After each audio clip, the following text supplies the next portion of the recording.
Hello guys, magandang gabi mga sir and ma'am. Welcome sa another charting session natin para sa mga Garbagers and Trade Nation traders.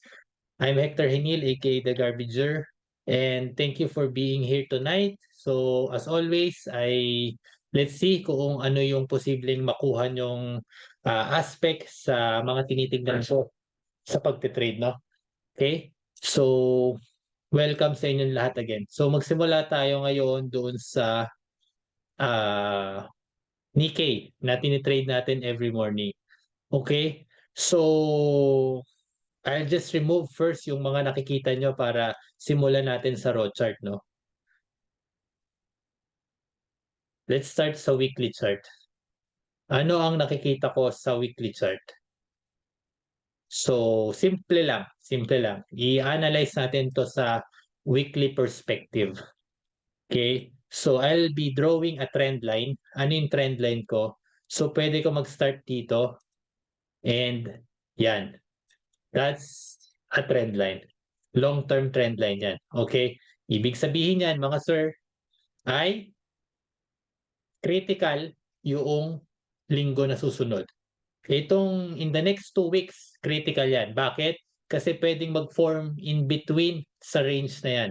So meron akong tinitingnang high. Ano yung high ko? So mag-annotate lang tayo. Ito yung high natin and then ito yung low natin. Meaning, sa weekly perspective, meron akong tinitignang galaw na ganyan. Okay? Yan lang yung galaw na tinitignan ko for the next coming weeks. Okay? Hanggat hindi yan mag-decide dyan, nasa range tayo. So ano yung range na tinitignan natin? That would be 30,300, which is yun yung previous low natin. And then yung ang high nito is 32,658.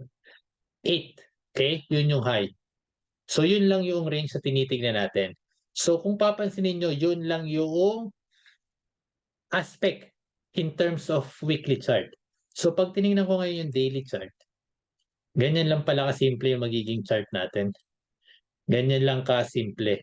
So nasa trend line tayo, initially nag-break yung trend line, but historically speaking, kung papansinin niyo, binibreak naman niya talaga eh. Binibreak niya. So in this case, binrake niya sa candle na to, followed by this candle, but then after 2 days, or 3, 4, nung ikaapat na araw, umabaw na ulit siya doon sa line. Suggesting na, okay, we're still in a long-term uptrend. Long-term uptrend pa rin tayo. Okay? Yun lang yung gusto sabihin sa aspect ng uh, trend line. Okay? Ngayon, so let's see kung ano yung posible pa nating makita. Meron ka ng high, meron ka ng low, yan yung range natin. Gaano kalaki yung range na yan? That is around 2,300 points. So kung nag-aim lang tayo, let's say, ng 170 points per day, then kayang-kaya yan. Kasi ang laki ng range natin eh. Okay? Ang laki ng range natin. So ngayon, nakita nyo na ngayon na sa aspect ngayon noong weekly, uptrend tayo. Above pa rin tayo ng trend line. But the problem is, noong Friday is first day of pullback coming from yung swing na to. Okay? First day of pullback yan. Saan ba nanggaling yan? Di ba dito sa decline na to? Nag-decline ng paganyan, after nun, straight, halos yan, straight, and then meron tayong tinatawag V-shaped recovery, parang ganyan, no? Ganyan yung itsura. So nagkataon ngayon, pwedeng ulit bumalik yan dito sa low na yan. Yun yung isang possibility, which is yun yung pinaka-low na tinitingnan natin sa area na yan. Okay, pero bago niya gawin yun, let's see muna kung kamusta ba yung pullback nito. Ano ba ang nangyari dito? Okay? So technically speaking, meron tayong support dito. Di ba? Yan yung support So ngayon storytelling na tayo, no? Tinitingnan natin kung ano yung gustong sabihin sa atin ng chart. So yan yung support na binrake dito sa candle na 'to. Itong support na 'to, initially binrake nitong candle na 'to. But then after 1, 2, 3, 4 days ay nag-breakout siya.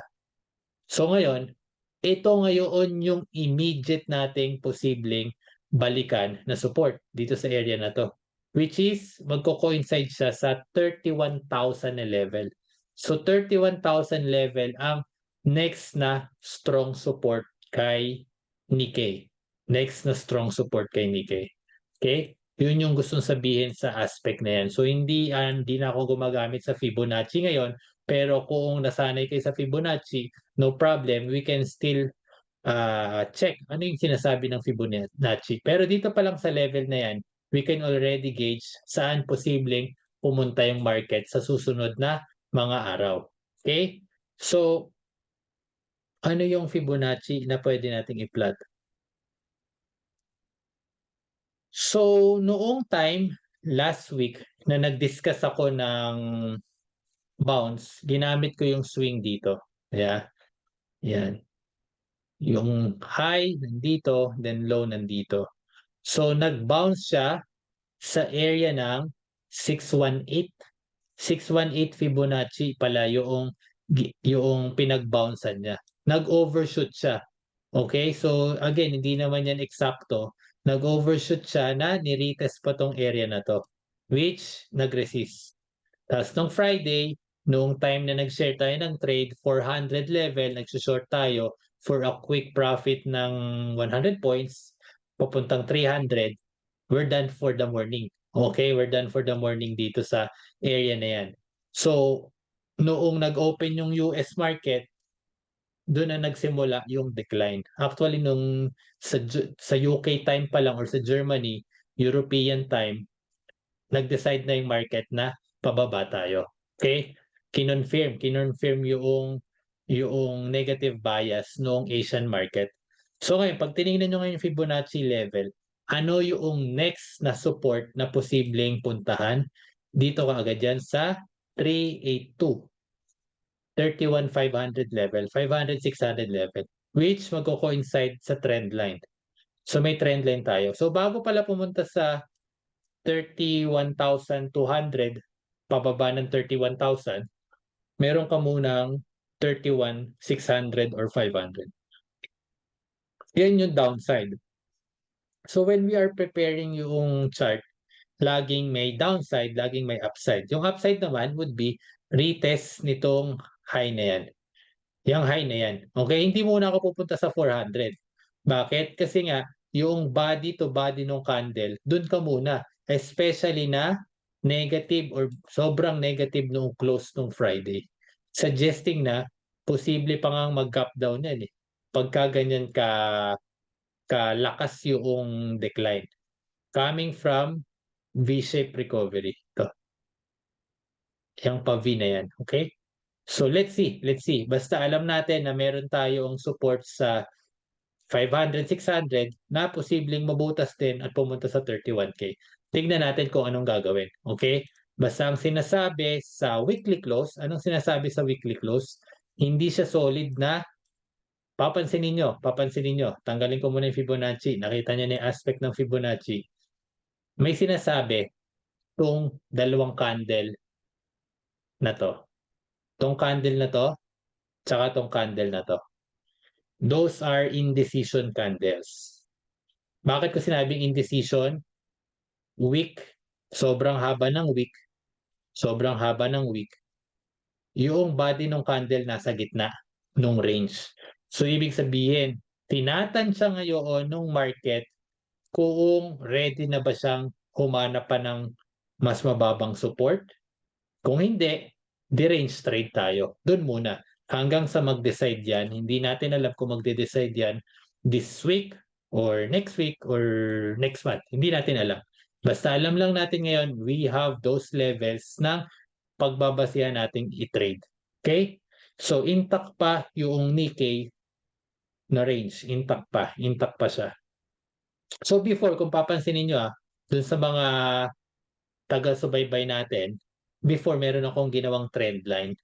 Ano yung trend line na ginawa ko? Ito. Merong ganyang aspect ng trend line. Na binrake dito yung trend line, tapos ni-retest dito sa area na to. It could still be using yung momentum na sinasabi. So again, pag gumamit ako ng trend line, ina-adjust ko yan depende dun sa ginagawa ng chart. So sa aspect ng trend line na ginawa ko previously dito sa area na yan, that's momentum trading. Okay, momentum. Ibig sabihin, tinitignan ko kung pwede na bang i-short yan sa mga areas na yan. Dahil humihina yung momentum. Pero in reality, this is still a valid uptrend. Pero may mga signs of weakness. Bakit? Kasi nga binubutas yung trend line eh. Okay, ganyan itsura niyan before. So isasakto lang natin. Pag tiningnan niyo dito, isasakto ko lang. Actually, pwede kong simulan yan dito sa dulo na to. Yan. Yan yung trend line before. Napapansin ninyo na nagsusupport siya initially, binutas dito sa area na yan, tapos ni-retest dito. Dalawang beses ni-retest. Suggesting na nagwi-weak yung momentum only to have yung counter momentum pababa. Na, yun na nga, binutas naman initially dito. So, nire-retest ulit yung mga area. Which is, papansinin nyo, pag nagkataon, this is yung lower high na area yan. Okay, this is lower low. Magiging valid lang yung downtrend, okay, kapag bin-break down na niya tong area na to. Okay, magiging nagsishift na tayo sa downtrend. Okay? Ganun natin siya titignan. Ganun natin siya ititrade.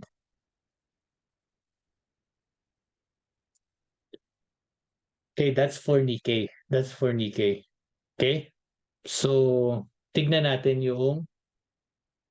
So again guys, kung meron kayong question, right now, pwede kayong mag-turn on ng microphone nyo para habang nasa Nikkei tayo, fresh pa yung idea kung ano yung tinitignan nyo and kung ano yung tinitignan ko na price action. So, open tayo sa exchange ng idea kung ano yung mga levels na interesting sa inyo. You can turn on your mic or pwede rin sa chat kung ayaw nyo magsalita or kung medyo malabo yung mic nyo or yung signal. Okay? So may question ba regarding kay Nikkei na perspective?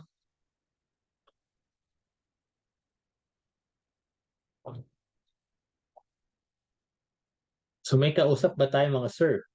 May kausap ba tayo?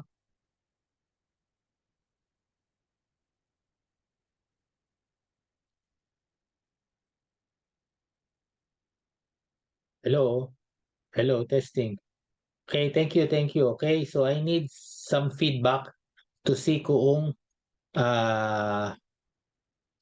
meron akong kausap. Otherwise, I'll just do this on my own. Okay? Kung ano yung ginagawa ko every week bago ko mag-trade sa Monday, okay, I'm just sharing that to you para at least ay guided kayo doon sa mga pinopost nating mga charts kapag ka open na yung market. Okay? So again, kung wala kayong question, let's proceed kay Hong Kong. Hong Kong.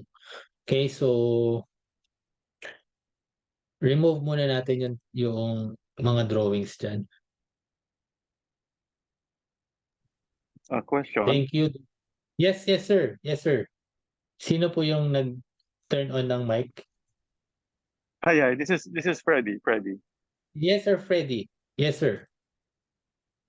So Nikkei, okay. when you start with the week, when you start with the weekly, then from there you draw the range, diba, that you're expecting, Yes sir. the resistance and support areas, and then from there you draw these trend lines Bali sir, on the dalawang point of yes sir, dalawang point of view natin, no. Yung longer horizon which is yung weekly, and then kapag ka na-determine ko na yung general trend sa weekly, that's the time I will dig deeper doon sa individual daily candles na, which is yun na yung diniscuss ko dito sa ginagawang price action. So individual na. So always general muna tayo ng trend, determine muna kung ano yung direction, and then that's the time na pupunta tayo sa daily or even sa intraday. So yung intraday hindi ko siya masyadong dinidiscuss dahil nga nagbabago yan as we trade eh. Depende yan kung gaano ka short term yung horizon nyo. So minsan kasi nag-i-scalp lang ako 20, 30 points, happy na ako doon. Okay, pero hindi yun Okay. yung session na scalping. More of yung idea na ano yung potential na gagawin ng market. So last week, ang discussion natin, nagbigay ako ng moving averages. So another way din yun. Nagkataon na sobrang lakas ng bounce na kapag ka-inon natin yung moving averages, papansinin nyo babalikan natin dun sa mga recent na umattend, pagka tinignan nyo yung moving averages na ginagamit ko, pansinin nyo na lahat ng moving averages ay binrake niya noong nag-bounce pataas. Noong nag-bounce pataas. Pansinin nyo, ito 9, ito 20, ito 50. Binrake niya lahat yun. Tsaka yung 100. Only to go down noong Friday. Itong anong to, binrake niya lahat. So again, hindi natin alam kung saan magre-react yung market. So tinanggal ko ulit yung moving average para matanggal yung noise sa chart. Which is minsan kasi, yun yung misconception ng ibang tao na, hala, may moving average dyan. Let's say dito, 31,800. May moving average dyan. Nandyan yung black MA which is 100 MA. So, minsan sasabihin dyan, ayaw ko nang mag-go long kasi nga nasa moving average. That will only be valid kapag kinonfirm sa intraday. Okay? Pero kung hindi siya kino-confirm noong structure sa intraday, let's say 15 minutes chart, sobrang lakas, gumagawa ng higher high, higher low, then yung pag-short natin, kung nagsushort tayo madalas last week, mataas ang tsansa, malaki yung tinalo natin bago tumama yung bias natin dito. Where in fact, kung mga scalpers tayo or day traders, we could have gotten doon sa momentum pataas. Okay? So again, ang pinopoint lang natin dito would be yung general outlook ng market, suggesting na pag pinuntahan natin yung weekly chart, okay, I will not dwell muna doon sa perspective ng moving average. Again, this is hitting sa area ng 20 MA. So 20 MA suggests na strong yung uptrend kung mag-close siya above ng 20 MA. Ang problema, umupo siya mismo doon sa 20 MA. Ang 20 MA, 800 level eh. Nag-close si Nikkei around 855 dito sa CFD platform na to. Ngayon, hindi convincing yung close dahil nga long wick, suggesting na okay, meron tayong possible revisit sa 50 MA. Possible, okay? So we discussed na may range trade tayo, may range trade tayo sa mga susunod na araw. So tanggalin ko ngayon yung moving average para hindi kayo masyadong spaghetti yung itsura, no? So question, sir, nasagot pa yung question. So I start dun Yes, yes, sa yeah. trend. Thank you. Yeah, clear. Clear naman, yeah. Thanks. Okay, welcome, sir. So I'll Thank you. start always dun sa weekly perspective followed by yung daily para at least ano ba yung ranges na tinitingnan ko. So take note na papansinin nyo, mas magbibigay ako ng value doon sa current price action kaysa yung ginawa previously. Ano ibig sabihin nun? So right now, yung swing na tinitignan ko sa mga trades ko sa mga susunod na araw would be itong high na to at itong low na to. Saan kinuha yon? Yung swing na to. Okay? So mas may value sa akin yung swing na yan compared sa swing previously. Okay? Nag-move on ako 2 weeks ago. Okay? 2 or 3 weeks ago, ito yung swing na tinitingnan ko. Naghahanap tayo ng posibleng turnaround. But then, eventually, 2 weeks ago, ito na. Ngayon, last week, ito na. So, yun yung structure sa utak ko na yung mga high na to at itong mga low na to, yan yung mga posibleng puntahan ng prices sa mga susunod na panahon. Okay? Kaya open ako na hindi ko ililimit yung sarili ko na hala, may moving average dyan. Again, pag range trade ang market, hindi sila mag-work. Okay? Or di kaya naman sasabihin ko, hala, dito sa area na to, may trend line dyan. Magbebenta na ako. Initially, I can do that. But then, kapag ka yung momentum sa intraday ay valid pa rin, then I could re-enter. So initially, nagte-test. Pag pumunta sa support at nakashort ako, I will sell. Sasabihin ko lang dun sa Telegram group natin, double bottom, partial sell. Pero kung nag-expect ako ng momentum, buhos pababa pa, then yung half ng position or even let's say in and out ako sa market, I'm ready to short yung breakdown. Okay? So, pwede tayo lagi mag-re-enter as long na valid yung structure. Okay? So, ngayon, ang next na bounce, sinabi na natin ay meron kang 31,500 na level, di ba? Sa Fibonacci. Pwede ka rin naman gumawa ngayon ng Fibonacci, eh. Di ba? Naghahanap tayo ng bounce, di ba? So, ngayon, may mga level ka. Ayan. Dito naman, sa level 50%, so 31,400 level, pwede yan. Pero bago pumunta yan, titignan muna natin yung reaction sa 700. Titignan natin reaction. Okay? So, dyan napapasok yung mga whole numbers. Right now, above tayo ng 800. So, let's see kung i-hold yung 800. In the next coming days, baka mamaya nasa 700 na yan. Let's see kung i-hold yung 700 and so on. 500, 600, 400. So, dun papasok siya kung gaano ka-valid. Or pwede rin naman na within the range. Ano yung range? Range nito. High, low. Pwedeng mangyari yun. Ang tawag po doon, inside bar. Ano example nun? Dito sa candle na to, pansinin nyo tong candle na to. Within siya sa range na to. So, pwede rin palang mangyari. Pwede, anything can happen. So, pwede tayong mag-gap up sa Monday. Tapos, ganyan lang yung itsura ng candle. Ibig sabihin yan, waiting tayo sa decision ng market kung i-break out ba yung mga ranges na to. Kaya yung mga ranges na yan, critical ako dyan.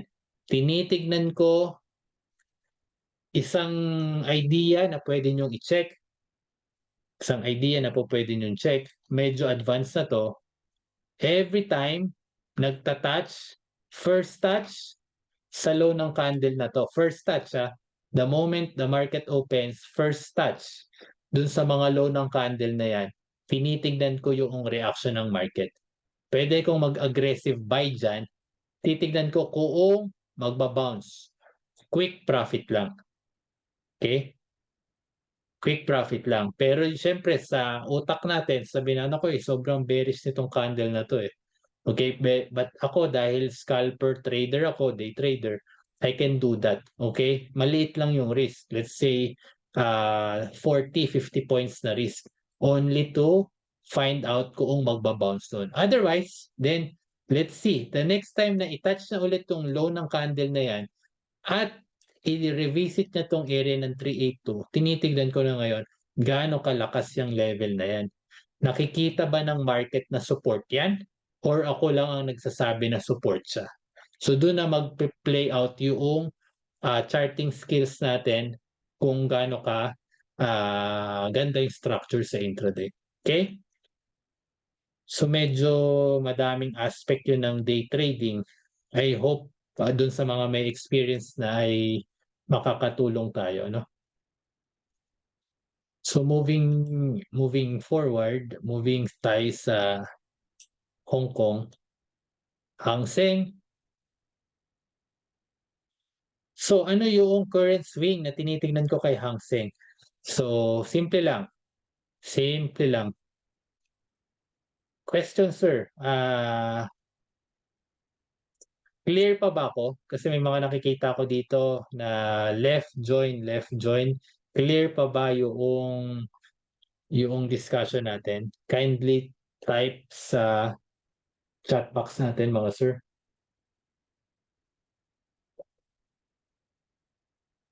Thank you, thank you. Okay? So ngayon, ano yung tinitingnan ko? So kung papansinin niyo daily naman 'to. Kanina nag-start tayo ng weekly. So tignan natin yung weekly ng HSI. Kung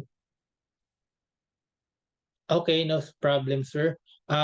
Kung titingnan natin yung HSI, kung papansin niyo naghahanap siya ng support 'no. Ang immediate support ni HSI would be, technically speaking, yung 17,000 eh. 17,000. Saan nanggaling yan? Yung previous swing lang. Previous swing low, which is itong candle na 'to. Ang low ng candle na 'to is 17,094.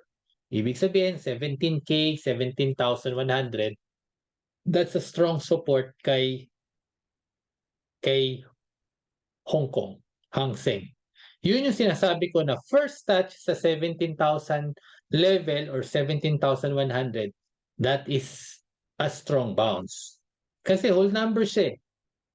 But the problem is, kapag pumunta na siya dun sa second touch, let's say, kunwari lang, sobrang bearish ng market, niretest yung 17,000, hindi na ako basta-basta bibili dun.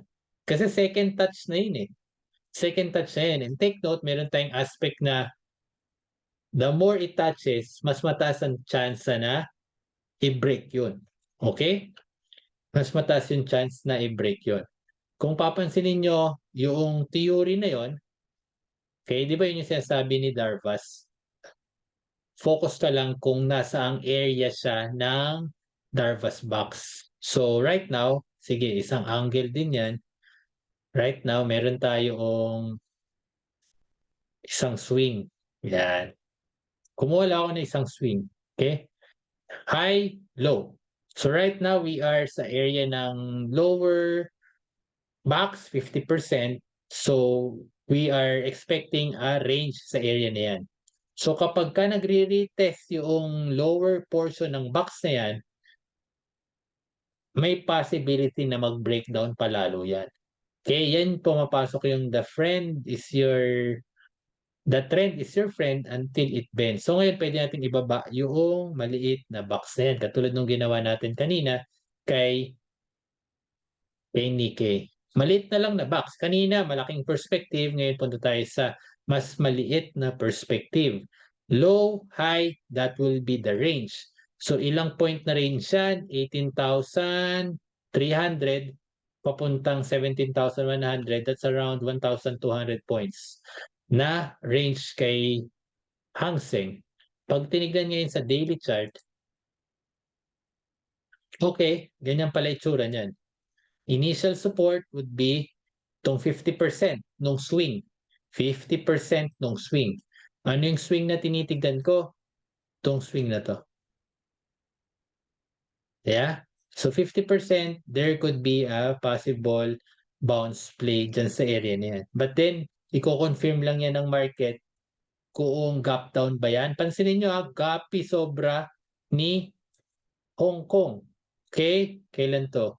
This is Monday, Tuesday, Wednesday, Thursday, Friday. So, almost every day, gap siya. Actually, every day talaga last week, gap siya. Gap up, gap up, gap up, gap down. Okay, gapi. Kaya, ingat doon sa mga nag-overnight position. No? Kasi nga, posibleng mawala yan. So ngayon, ang tinitingnan natin ngayon kay Hang Seng. Dahil decline yung candle, we expect na meron next na possible decline na candle. Okay? Ganun lang kasimple yun. Wait. So ngayon, tingnan natin kung ano yung mga posibleng theories na base dun sa mga dinidiscuss natin. I can draw again a trend line. Initially, swing. Ito yung previous natin na trend line na binrake last week. Okay? Yan yung initial. 1, 2 points form a line. Yun yung sabi sa geometry ba yun? 2 points form a line. So any 2 points can form a line. So in this case, 1, 2, 3, 4, 5, 6. 6 pivot points. Nung ika-6, nag-breakout na siya. Breakout, breakout, breakout. Nag-breakout siya. So ngayon, meron tayong term sa trading na retest nung trend. Initially, yung swing na yan, di ba? This is lower low, lower high, lower low, lower high, lower low. And then, gumawa siya ng breakout, breakout. So ngayon, titignan natin ngayon yung reaction ng market sa trend line na to. Pero bago pumunta sa trend line na yan, meron ka munang mga whole number dyan. Nasa 800 tayo ngayon eh. So may 700, may 600, may 500, 400, and so on. Okay? Nandyan din papasok ngayon si paring Fibonacci. Dito kasi 50% lang eh, Darvas box lang. Pwede yon. Okay? Ngayon, pwede rin naman na gawan natin ng Fibonacci. Remove natin yan. Okay? As much as possible, pagka nag-analyze ako ng chart, gusto ko focus sa price action. In this case, price action, bearish yung candle. Bearish ah. Bearish. Okay? This one is a doji. Doji sa area ng 18,200. So, hindi niya hinold yung 18K. 18K. From 17K, nag-rally papuntang 18K. Hindi niya hinold yung 18K. Isang araw lang siya nandyan noong Thursday, but then noong Friday, ibinagsak niya na ulit. We are below 18K ulit. So, meron tayong possible retest ulit ng 18K na tinitignan. Pwede yun. Retest natin kung gaano ka hina or lakas yung market. Kapag ka by Monday, by Tuesday, umabove ulit sa 18K, then valid pa tong swing ng momentum na yan. Okay? Valid pa kung gagawin niya yun. So, immediate resistance natin right now is 18K. 18K. Ang support, yun yung tanong natin kung meron ba tayong tinitingnang gap fill. Ano yung gap fill? Itong gap na to. Pwede siyang i-fill in the next coming days. Yun yung isang aspect ng gap fill. Okay? Gap fill yan.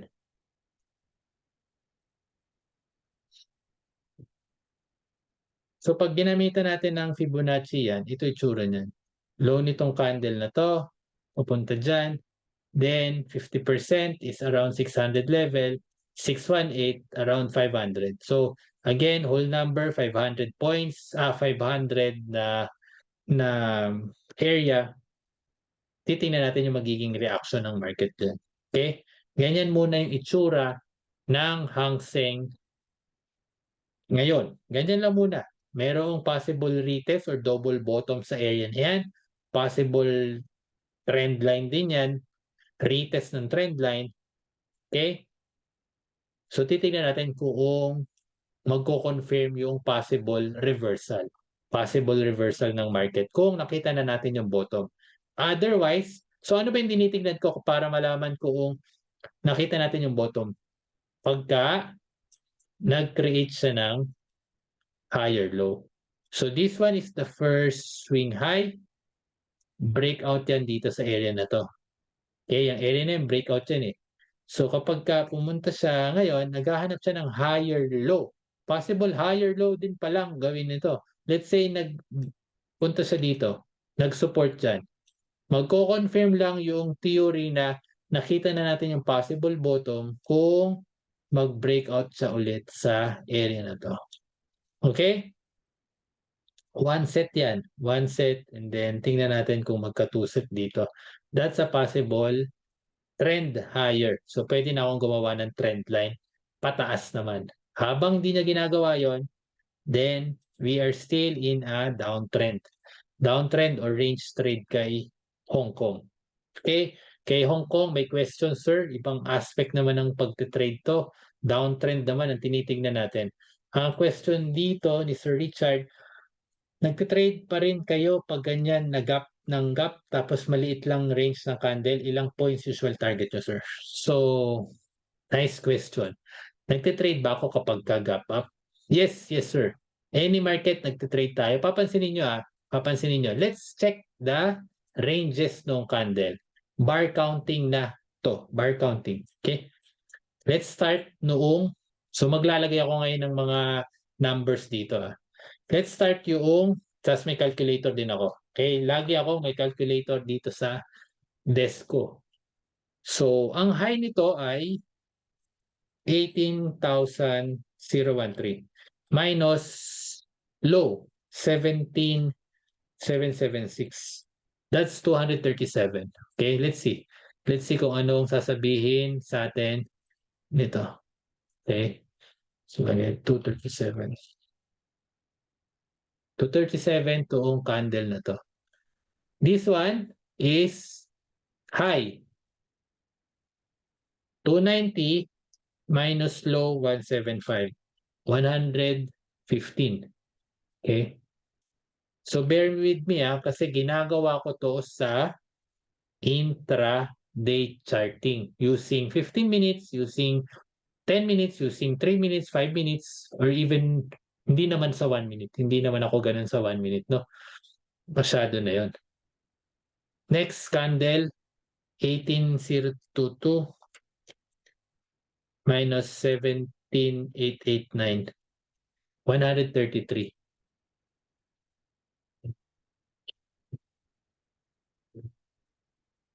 So bar counting to very critical ako sa ganito, no? Next is 17,916 minus 17,638, 278. So to answer yung question ni Sir Richard, kung nagte-trade ba ako kahit na gap up or gap down, ang answer lang dyan is yes.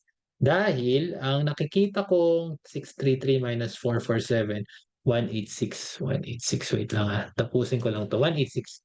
Okay, so meron akong historical na range. Ito yung mga range na tinitignan ko sa utak ko. 186, 278, 133, 115, 237. So, dalawa dyan sa range na yan, more than 200. That is Tuesday and Friday. Suggesting na, kung ako ay nagtitrade ng isang Hang Seng, ilang points daw yung tina-target ko. So, dito, sa case na to, 115. Again, let's say hindi ko pa nakita yung Friday. Wala pang Friday, Thursday pa rin. Hindi ko alam, sir, kung magiging 115 ba yung range ng candle na yan. Hindi ko alam. Pero pagka tinignan natin yung price action dyan sa 15 minutes, makikita natin na range trade lang siya sa 15 minutes. Okay? Maliit lang yung range ng candle. So usually, pagka na-stop out ako dahil nag-expect ako ng either mauntog dahil 18,000 level yan or nagstay lang doon, pag na-stop ako 2-3 beses sa isang trade dahil nag-expect ako ng trend or possible reversal, I'll stop. 2-3 talo, I'll stop. Ibig sabihin, range trade yung market, I will just reserve yung capital ko sa trending market. Okay? Nagkataon na noong nag-gap down yan, nag-open si Europe, nag-open din si Dow Jones. Hindi ko na iti-trade ngayon si Hang Seng. Nandun na ako sa dalawang open markets which is Europe and Amerika na favorable sa atin dahil maliliit na yung spread nun. So doon ako mag-trade. Mas gusto kong mag-trade na yun. Ngayon, to answer your question, ilang points usually yung target ko? Kapag ka ang isang range ng candle, previously, i-average ko yan. 278, 133, 117, 186, i-divided by ko yan by 4. Let's say magte-trade ako ng Friday, i-divide ko by 4, magkakaroon ako ng range. Let's say ang lumabas na range dyan at 180. So, usually, ika-capture ko lang yung 30% ng range na yon. 180 divided by 30, so ang lalabas doon would be 60 points. 60 to 80 to 100 points. Ganun lang. Maliit lang. Kayang-kaya na natin i-capture yun. Very precise na yon. Okay? So, 60 to 90 points, 60 to 100 points kay Hong Kong. Depende kung ano yung structure, double top, double bottom, support. Yun yung i-scalp ko. Otherwise, okay? So, katulad nitong very specific na candle na to, dito sa candle na to, papansinin nyo, naghahanap siya ng, tinitingnan ko initially resistance to. Okay? This is one resistance. and then itong range na 'to. So inoobserbahan ko kung saan. Nagkataon, nagkaroon siya ng mini na range, mini na range. So intraday again, hindi ko na 'to nasakyan, intraday, tapos nag-gap down na 'yan, hindi ko na 'yan nasakyan, walang problema. Nagkakataon talaga na hindi mo masasakyan 'yan kasi nga sa ibang market ka na naka-focus. Pero this is a very key area na kung saan, to answer yung question ni Sir Richard, assuming na hindi 'to gap down, I am expecting na mag-react yan kasi malapit ka na sa areas na 'to, eh, 'di ba? Mga pivot point yan, eh, 'di ba tandaan yung sinabi ko, I'm very particular sa mga high ng candle na yan. So ano yung high ng candle na 'to? 372. 372 yung high. Ito ang high nito ay 290. So that's around 80 points na leeway, medyo wide. So kapagka naghahanap ako ng possible tuktok, ang mga stop loss dun, let's say 70 to 100 points. Pero maliit lang yung bet size. Kasi ang laki ang wide ng stop loss, eh, no? Kung sanay kayo mag-trade ng $1 per point, tas ang stop loss nyo $50 lang or 50 points, kapagka nag-test short ako sa area ng resistance, ang initial kong gagawin would be yung bet size ko bababaan ko ng 0.5 para ma-double ko yung initial ko na risk na 50 points magiging 100, that's number 1. Or pwede rin naman 0.75 or 0.7 para yung risk ko nasa around 70, 80 points lang. Okay, so depende. So, ganun ko siya ita-target, okay? So, 50 to 70 points na stop loss. 50 points na stop loss kay Hong Kong, sobrang tight nun, sobrang tight nun kasi nga ibang animal 'to si Hong Kong, sobrang volatile nito. At the same time, meron kang spread na 5 pagpasok, 5 paglabas. So, technically 10 points yung talo kaagad natin. Kaya kung mag-stop loss ka ng 50, parang sinabi mo na ang tunay mong stop loss 40 lang. So ang next na question dito would be, hindi ka pa gagawa ng uptrend na trend line from low na 17K hangga't hindi pa na-break yung high nung Thursday. Baga wala pa na-create na higher high, hindi ka pa gagawa ng uptrend trend line. Okay? So yan yung isang question. Very nice question. Kailan ako gumagawa ng isang trend line? Gagawa lang ako ng isang trend line kapagka nakapag-determine na, delete natin. So nandito nag-bar counting tayo to determine the range. That's number 1. Okay? Delete natin ngayon. So ang question is, sir, kailan ako gagawa ng trend line? Very nice question, no? So pwede ko kayong sagutin na gumagawa ako ng trend line depende sa horizon ko. In this case, yung pinapakita ko sa inyo is daily chart. So kapag ka daily chart, right now, wala pa akong magagawang trend line. Bakit? Kasi wala pa siyang ginagawang higher low. Okay? Saan yung higher low ko? Yung higher low ko is kapag ka nag-up na, sorry dun sa mouse lang ginagamit ko, no? Pagka nagkaroon ng swing, naghahanap ng higher low. Yan yung gusto kong ma-determine saan siya magbabounce kung magbabounce siya. Para kung mag-bounce siya, then that's the time na gagawa ako ng trend line. Okay? So ano yung mga posibleng basis ko ng trend line? That's papasok na ngayon sila Fibonacci, sila Darvas, or kung anumang lines na tinitingnan natin. Okay? So again, going back kay Fibonacci, so right now nasa 38 to siya, 38 level. Next level 50. So again, basta makakita ako ng positive candle dyan at yung kinonfirmation the following day ay bullish, then that's a time, that's my immediate trend line. Okay?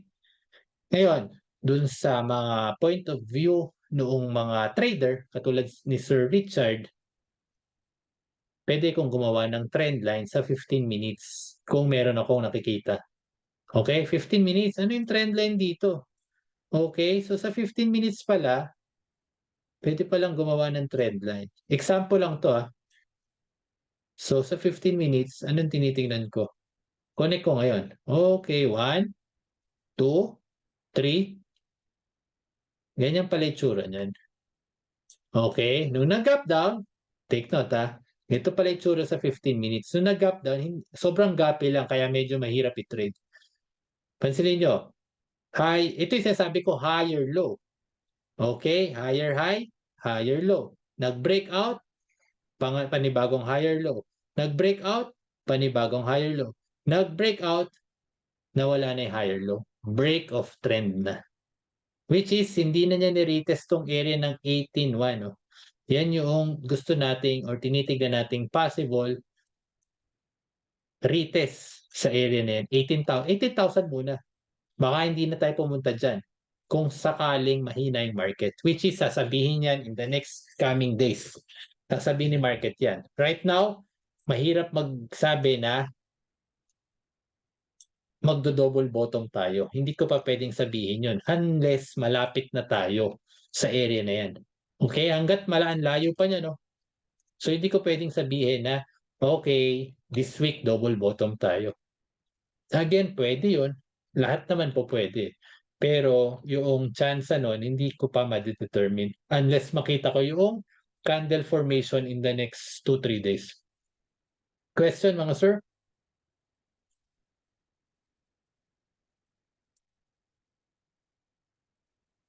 So, very good yung mga tanong nyo Kindly maximize this opportunity para at least ay pag-follow ng trading day natin ay okay tayo. Okay, guided tayo. Guided tayo mga sir. Okay, so kung wala ng question kay Hong Kong, let's proceed dun sa ibang market. DAX. So si DAX, ano yung tsura ni DAX? Tanggalin natin. Weekly point of view.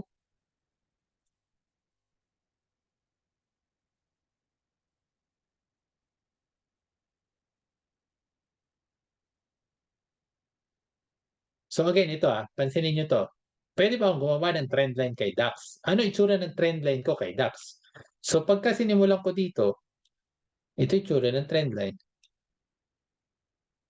Pwedeng ito, nag-breakdown dito. So ngayon, hindi ko na pwedeng sabihin ito yung trendline.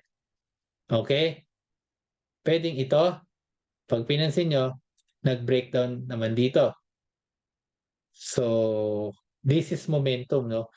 Ngayon, sasabihin nyo ba pwedeng ito? Nag-breakdown naman dito.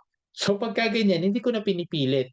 Dahil iba yung, hindi ganun ka-clear yung uptrend siya, pero sa point of view ng trend line, hindi siya ganun ka-clear. Kaya, bakit ko gagamitin yung trend line kung hindi naman siya clear? Di ba? Ngayon, that is the uptrend na hindi clear yung uptrend pero uptrend siya. Alam naman natin higher high, higher low. Pero sa point of view lang ng trend line, medyo mahirap. So ngayon, ano yung trend line na pwede kong i-draw? Pwede ba itong maging trend line pababa?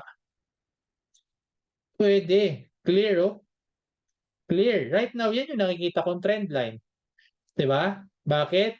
First touch, second touch, third touch. So, ibig sabihin, gumagana yung line na yan right now. Right now. But then again, pagka ganyan nakikita ko, saan yung next na pupuntahan? Weekly point of view to, mga sir. Hindi to next week na trading. Weekly point of view. Meron ako ngayong range. Yung low nito, 720. Kailan to? March. March pala yan na low. Yung area na yan. Yan ang next na posibleng target. Okay, yan pala ang next na posibleng target. Pag tinignan ko sa daily, clear. Clear yung lower low formation. Lower low, breakdown dito, lower high itong area. Ito, lower high, lower low, breakdown, nagkaroon na naman panibagong lower low. Ito yung lower high. So hanggat hindi niya in-overtake toong 15,600 na level, ay we are looking for yung support. Naghanap tayong support. So, papansinin nyo, Yan ay itsura pala ngayon ni DAX. So pansinin niyo na again, meron din siya storya na sinasabi. Nung binrake na 'to, pansinin niyo, unang touch sa area na yan, Saan yung perspective na yun? Dito. Wait.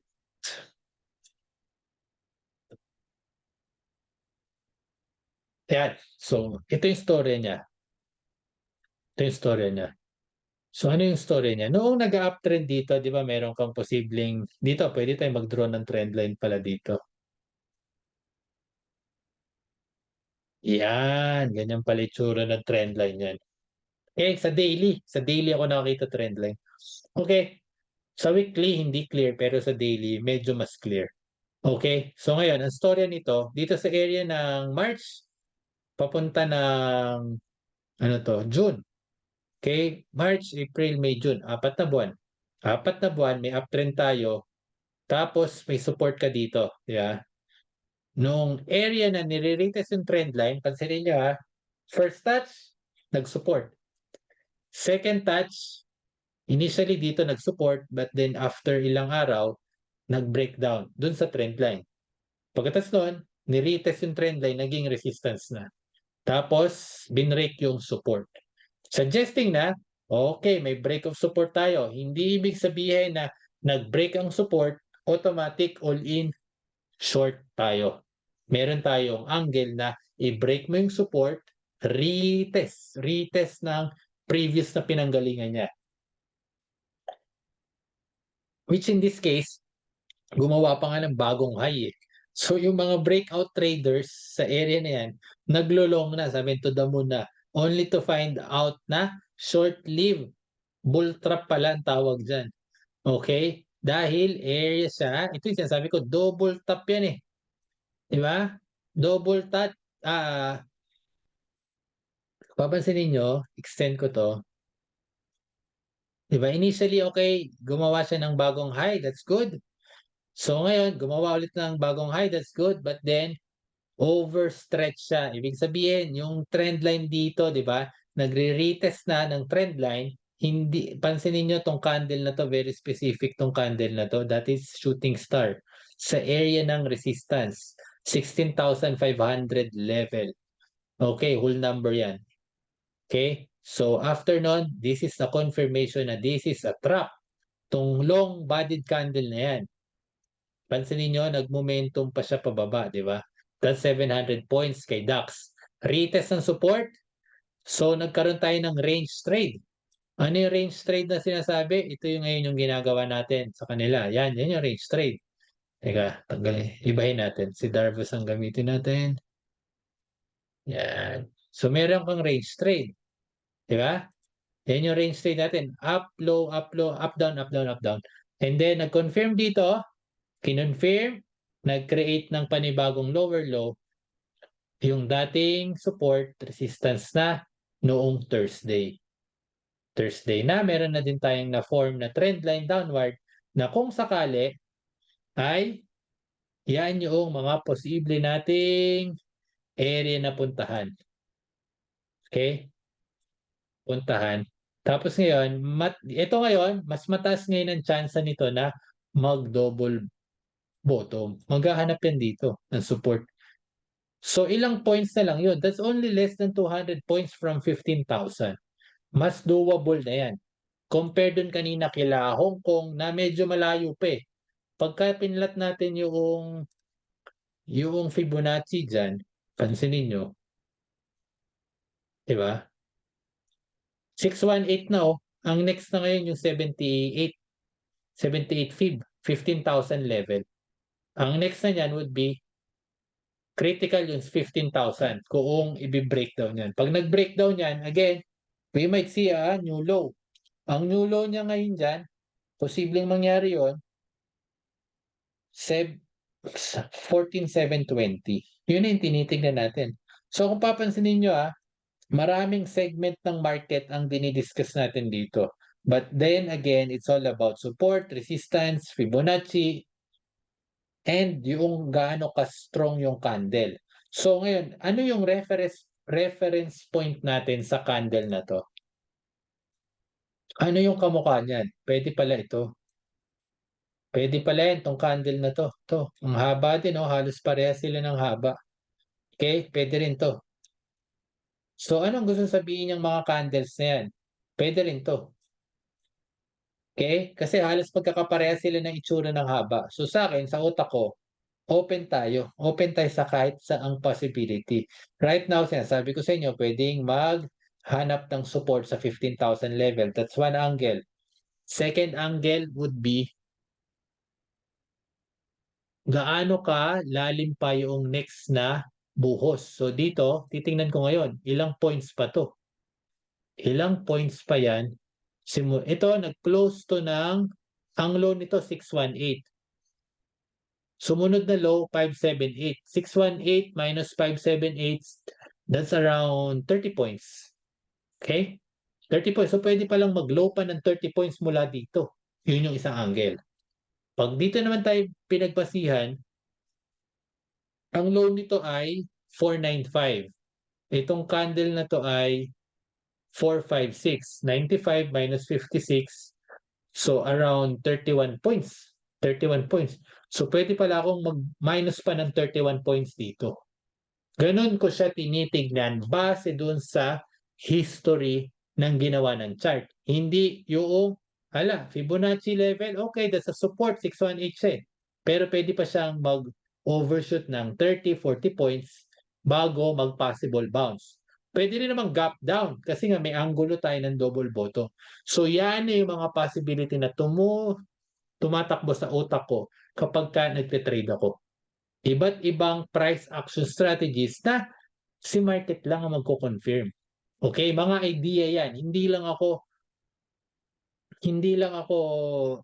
stick or stuck doon sa idea na, okay, ang next na titingnan ko ngayong target, magso-short ako sa closing price last Friday para pumunta sa 15,000. That's around 200 points pa. Wow, ang laking kita ko. Kaya hindi lang gano'n. Meron din akong tinitingnang aspect na, okay, may idea pala na nagba-bounce din pala kapagka mga ganyan. Kasi yung iba matatakot, eh, ang haba nung candle. Pero base sa sinasabi dito, uso naman talagang mahabang candle kay DAX, eh. Pero ano yung probability na magtuloy, magtuloy. So ano pa yung isang angle na titignan ko, kapagka ba nakakita ng tuktok si DAX, ilang candle bago mag-bounce. So tingnan natin dito, 1, 2. Meron bang kaparehas 'yan? Nakakita ng tuktok, 1, 2, 3. Oh, nung ika-4 na, yung ika-3 pala puwede palang gumawa ng pagba-bounce-an 'yon. So may idea na ako. So puwede pala na sa Monday, gumawa siya ng possible 3 na mahinang candle dito para mag-bounce pataas. That's number 1. Maghanap pa tayo ng iba. So ang tinitignan ko yung mga lower high area, lower high. Gaano kadalas siya mag-bounce kapagka nakakakita ko ng mga long candle, long candle. Ito long candle, 1, 2. So yung pangalawa, long candle, 1, 2. Okay? This one is tuktok din. 1, 2, 3. Oh, consistent. The next 2 days, pwede tayong magkaroon ng bounce. 1 or 2. Yun yung gusto sabihin nitong angle na 'to. Dito naman, hindi naman 'to pivot point, pero ito yung pivot point. Bakit? Kasi may trend line diyan, eh. May trend line. Retest ng trend line, 1, 2, 3, 4, 5. Ikalima siya. So hindi siya conclusive. Merong ranges na 2, 3, even 5 candles pwede mag-bounce. So anong sinasabi sa'kin nun, hindi siya sa aspect na yun ay hindi siya gano'n ka-clear na kung ilang araw. Basta may idea ako 2 to 5 days, which is makikita niyo naman 'pag nangyari yung 5 days, ibig sabihin 1, 2, 3, 4, 5, that's Wednesday or Thursday, nandito na siguro yun sa level na yan, double bottom na. Okay? That's one angle. So yan yung technical technical analysis para sa'kin 'no. Hindi lang purely moving averages, Fibonacci, and even yung itsura ng price action. Okay, clear? Sir, clear? Mga bossing, hopefully ay meron kayong natututunan para at least pagka tinignan nyo yung chart, medyo complicated. Siyempre, complicated yan dahil it requires a lot of experience and at the same time, chart yung practice sa chart. Okay? Practice sa chart. Kasi nga, pag hindi nyo sinanay yung isip nyo sa mga ginagawa ng price action, again, malilito kayo. Ano ba yan? Sobrang bagsak natin 2 weeks ago. Tapos biglang nag-bounce, ang tindi ng bounce. Tapos biglang nag-reverse ulit. So again, up, down, up, down. We are traders, so be ready sa mga ganong scenario. Okay, next would be, so fast forward, FTSE. So sa FTSE, stick tayo dun sa range. Kung ano yung pinag-usapan natin last week, again, nasa range tayo. Wala akong pwedeng sabihin dito kung hindi range si FTSE. So pagka tinanong nyo ako ilang points ang ika-capture ko right now, ang sagot dyan, ilan yung average versus no previous 5 days. This one is 660, 590, that's around 70 points. This one is 686. This is around 80 points. Tapos next is 651, 50 points. So more or less 50 to 80 points. Kapag kaganyan, again, 30% nun, 20 points, more or less 20, 25 points, 15 to 25 points. That's my target for FTSE. Okay? But this one requires a different mindset kasi range trade to. So usually naghahanap lang ako ng mga pivot point. Assuming this is the pivot point, now next na titignan ko ngayon, pwede tayong gawa Fibonacci. Yan. Ganyan. Yan yung tsura niyan. So next na target, 570. How many points? 611 papuntang 570. That's 40 points. Okay? That's for FTSE. Next, Dow Jones. Again, turn on lang kayo ng mic, no? So sa Dow Jones, weekly chart. Weekly chart. Ano sinasabi ni Dow Jones? Meron tayong support dito. Support dito sa low nito, no? Body. Yan, yung area na yan, which is ni-retest natin. So si Dow Jones, okay, nag-bounce siya, nag-bounce, pero hindi siya ganun ka-strong close. Again, pag tinignan natin yung daily, kung papansinin nyo, kinuha ko yung isang swing dito, papunta sa low, nasa range siya ng 38 fib, which is dalawang indication yan. Kapag ka ang isang stock ay downtrend, in this case, hindi ganun ka-clear yung trend ni Dow Jones kasi uptrend to eh. Ang itsura ng trend line ko dito would be like this. Ganyan yung itsura ng trend line ko dyan. Yeah, ganyan ang itsura ko sa daily trend line. So which is technically uptrend siya, pinrake dito, which is meron akong range trade sa area ngayon dito.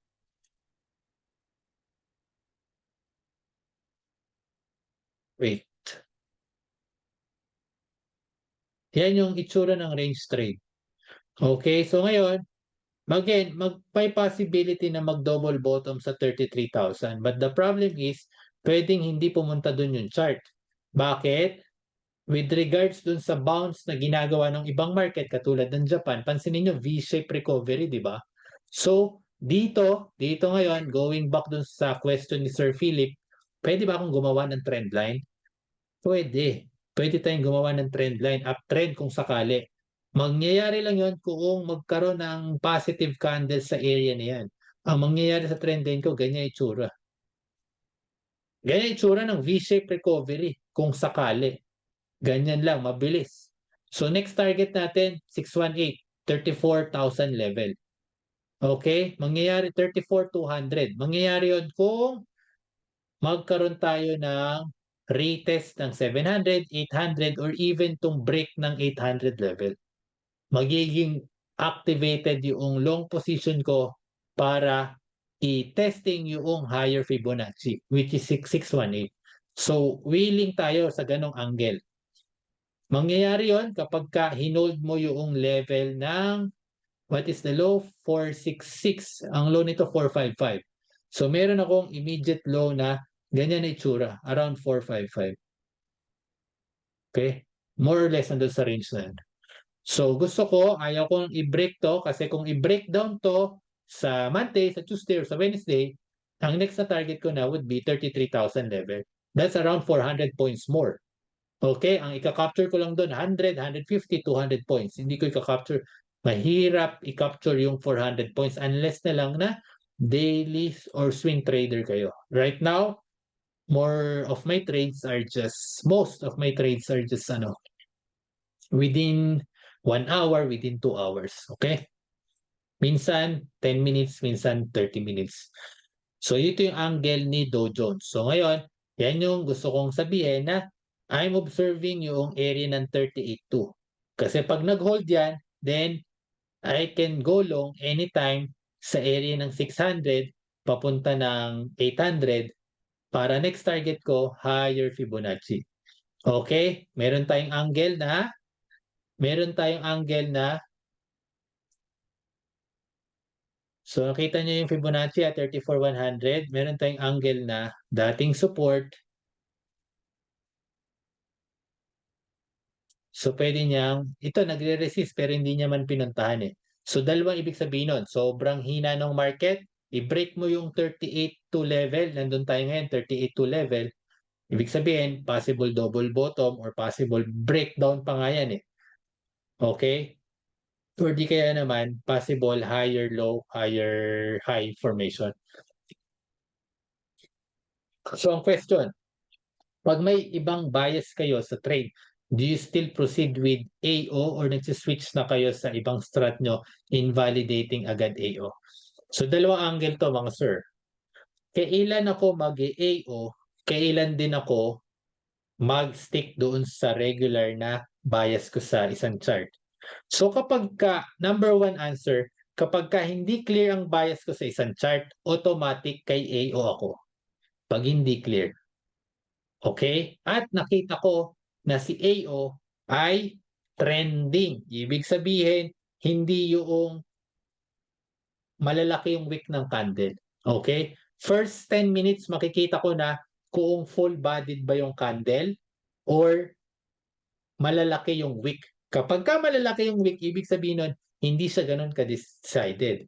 So may idea na ako na, okay, tignan natin kung mag-work si AO. Pagka malalaki yung wick ng candle sa first 5-10 minutes, ibig sabihin nun, nag-aantay pa ng decision. So ngayon, basta hindi ako sigurado sa trend direction, I'll prefer yung AO. Pero kung sigurado naman ako, ibig sabihin strong yung bias ko dahil mga significant pivot point yon, most of the time, ang ginagawa ko would be, I will proceed doon sa setup ko, either bounce, either short sa resistance, plus I'll be adding kapag ka kinonfirm ni AO. The problem is, kapag ka ngayon, nagko-contradict. Pag nag-contradict, si AO tsaka yung bias ko, kung ano yung unang nag-open na position. Let's say nag-open ako, sabi nung technical analysis ko, short ako. Pero di may existing short position ako. Biglang sabi ni AO, nag-breakout kunwari dun sa trigger candle natin. So I'll be adjusting ngayon na okay, hindi ako basta-basta mag-allocate ng double or triple position dahil hindi align yung setup. Pero pag nag-align, meron ako initial position, tapos biglang nag-trigger pa si AO, double position, ang stop loss ko ngayon yung opposite trade ni AO. Ganun ko siya piniplay out.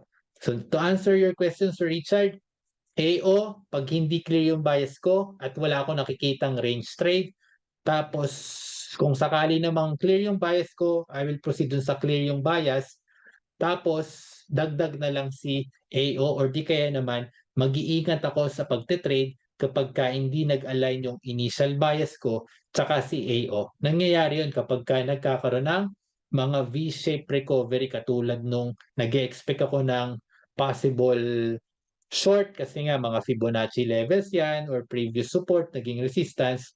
Tapos biglang sabi ni AA, oh breakout pa pala, magtutuloy pa pala.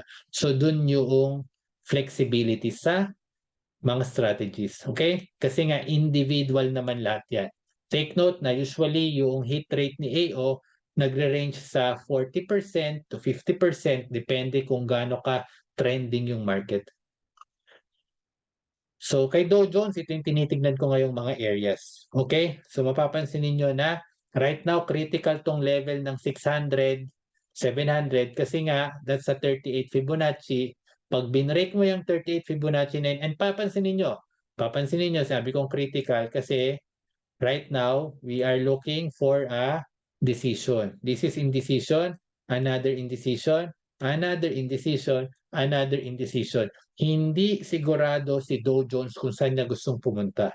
So in the next coming days, 1, 2 or 3 days, it will decide. Pag nag-decide yon, then I will check kung ano yung mag-activate. Kung mag-bounce ba yan at magta-target tayo sa ibang areas, higher level, or pupunta tayo sa short position at mag-activate yung mga double bottom natin. Okay? So, yun yung mga titignan natin. Titignan natin kung i-breakdown ba to. Okay? Last index. Papansinin nyo, paulit-ulit lang naman tayo. Tinitingnan lang natin kung anong ginagawa. So, dito, Nasdaq. So, pagpansinin nyo, kung kukopyahin tong high nito and low, hindi pa nasusunod siya. Hindi pa siya. Ito yung next na target natin kung sakali. But the problem is, hindi natin alam kung ano yung i-drawing ng chart. So pagka ganoon, flexible tayo. So willing tayo na in the next coming days, pwede pa palang pumunta yan dito sa low na yan at mag-create ng panibagong low. That's one angle. Yung next angle is, mangyayari lang yon kung i-break down na tong support na to. Which is right now, this is a strong support. Bakit? Ilang beses siyang nagkumpulan dyan? 1, 2, 3. Tatlong beses siya nagkumpulan dyan bago nag-decide na, okay, sige, testingin ko muna. Okay, so ngayon, nagre-resist si 786 na Fibonacci coming from tong swing na to. Tsaka swing na yan, 786 Fibonacci.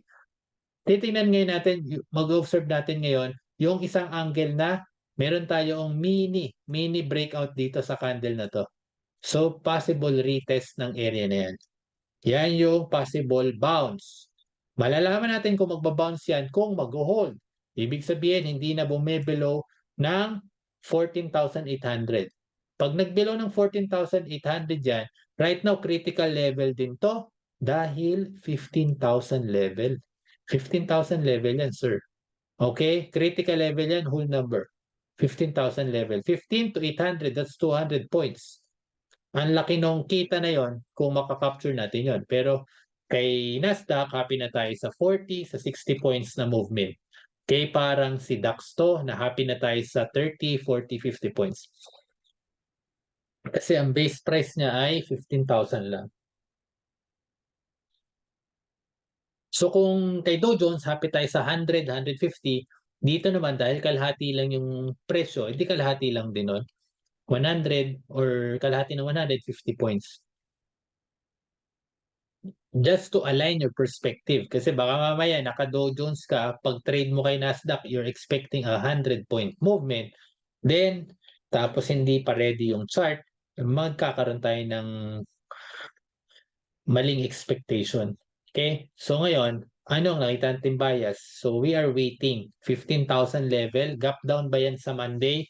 Makikita natin yan sa bago magkaroon ng gap down sa US market, makikita mo yung sentiment sa Asia, makikita mo yung sentiment sa Europe kung malakas ba or mahina. Kung malakas, ibig sabihin, may gap up tayo, 15K level.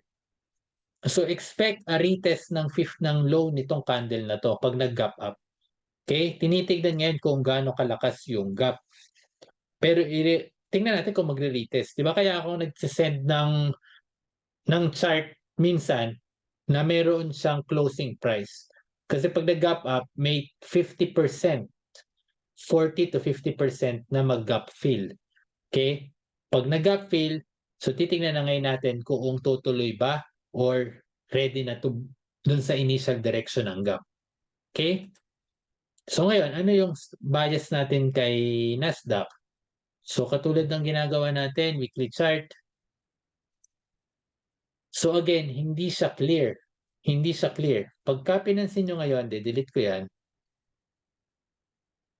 Delete natin to. Ang clear lang sa ngayon would be, meron tayong support dito. May support. So ngayon, pansinin natin, so weekly chart pala mga sir, weekly chart, weekly perspective, this is a double bottom. Wait. Ano yung double bottom? One touch, second touch. Okay, second touch on an uptrend. That's double bottom.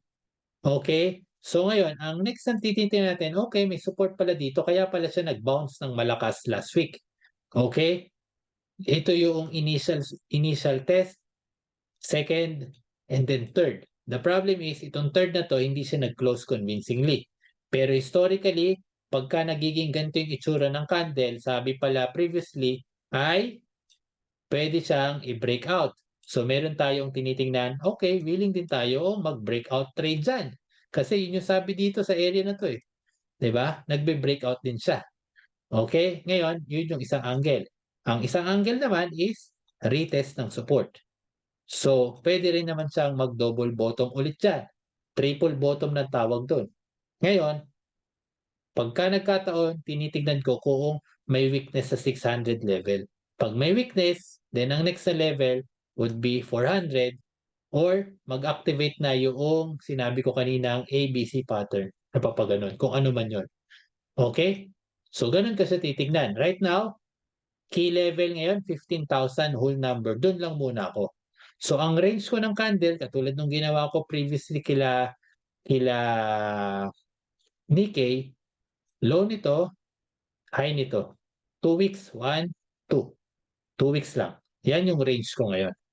Okay? From there, pag tinignan ko ngayon yung daily chart, okay, ganito lang palang itsura ng chart na tinitingnan ko. Okay? So, wala akong pakialam kung decline man yung candle na yan kasi nga, anytime, katulad nitong decline na to, pwede siyang i-mirror nito. Decline nito, 1, 2, okay, nag-range lang dyan, 3, breakdown ulit. So, pwede 1, 2, breakdown ulit. Pwede rin naman yon. Pwede rin naman, titignan ko yung iba na may decline. Let's say ito, decline 1, 2, 3, biglang tumuloy ulit. Ngayon, tingnan natin yung ibang angle. So again, kumukuha ako ng pivot, pivot. Okay? 1, 2.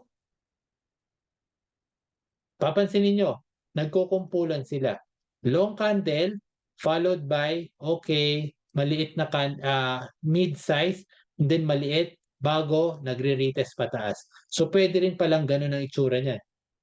So iba't ibang klase ng pagtingin sa chart na huwag kayong matatakot hindi porket malaki tong candle na to. Ala, sabi ni Garbiger, okay, next tayo dito. Hindi, kung pwede tayo magkaroon ng gantong itsurang formation pala. Okay? Yun yung gustong sabihin dyan. Na 1, 2. Right now, 1, 2. So pwede tayong magkaroon ng range trade ng 1, 2, 3, and then 4. 1 week na range trade. We will see. Okay? So, gano'n natin siya tinitingnan. Ang next natin yung idea would be, ano yung chance na magtuloy? Meron ba? Again, meron siyempre. Diba? Magtutuloy kung i-break down yung 15,000 level. 15,900, the next target 800. Whole number na eh. The next target 700. Or di kaya itong low ng candle na to. Pansinin nyo, yung low ng candle na to is 14,816. So 800 is a possible bounce. Previous low ng candle. Okay, kaya very particular ako dun sa mga high and low ng candle. Pagka nakakita kayo ng chart na yon, tinitingnan ko na posibleng 1, 2, 3, bounce. 1, 2, 3, bounce. In this case, katulad nito, 1, 2, 3, 4. Ika-apat. So, let's see. From current price, papuntang 800, that's around 200 points pa. So pwede rin naman pala ako mag-short. Kasi nga, capture lang naman ako 50, 60, 70 points. Happy na tayo para next target ko, low ng candle na to. Okay? That's how I trade. Question mga sir? So medyo madami tayong discuss na hopefully kumuha lang kayo ng isang idea na pwede nyong i-backtest para at least ay isama nyo kung paano nyo ina-analyze yung mga chart. Basta ang mahalaga, open-minded kayo sa price action. Okay? So kung clear yan, again, I would like to request for your help. Okay, help. Okay, commercial break lang na kung saan ay yung pinost ko sa Telegram, nakapost din yan sa Facebook na kung saan doon sa mga available or gustong mag-donate, kahit hindi kayo available, meron tayong dinner for a cause na kumbaga ito yung isa sa mga community na gusto nating tulungan na spread para makapagpatayo sila ng simbahan. Okay, simbahan to na magsisimula na groundbreaking na to. Ang sabi ng paring kausap ko dito would be by next year, December, ang tinitig ng kung magkakaroon ng sufficient funds ay maitatayo to by or gumagana siya, operational siya by December next year, 2024. So sabi niya pwedeng magsimbang gabi. So but the church is requesting for some help sa katulad natin na kung gusto nyong pumunta, pwede nyong i-check, pwede nyo rin naman tulungan sila using tong way natin, okay? So kung ano man yung matutulong nyo dito, you can attend yung dinner date, kasama ako dyan. So, pwede tayong mag-usap-usap dyan kung ano man yung mga gusto nyong i-share or itanong, pwede. So, pwede rin naman na mag-donate na lang kayo doon sa mga willing mag-donate. Okay? So, yun lang naman po ang commercial natin sa ngayon. Okay? So, kung wala kayong tanong, may tanong pa po ba? Okay, you can turn on your mic or video or whatever or chat kung sakaling may tanong pa kayo. Thank you in advance doon sa willing pumunta or willing tumulong. Okay? Just message me kung ano man yung question nyo regarding dito sa dinner for a cause. Okay? So no problem, Sir Philip. Hopefully ay may dagdag nyo to sa inyong setup. Yes, Sir Richard. Ano po yung question nyo? No problem, Sir Drew. Welcome.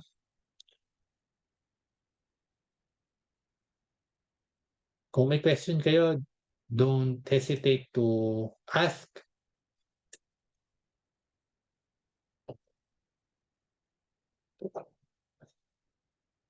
Okay na mga bossing?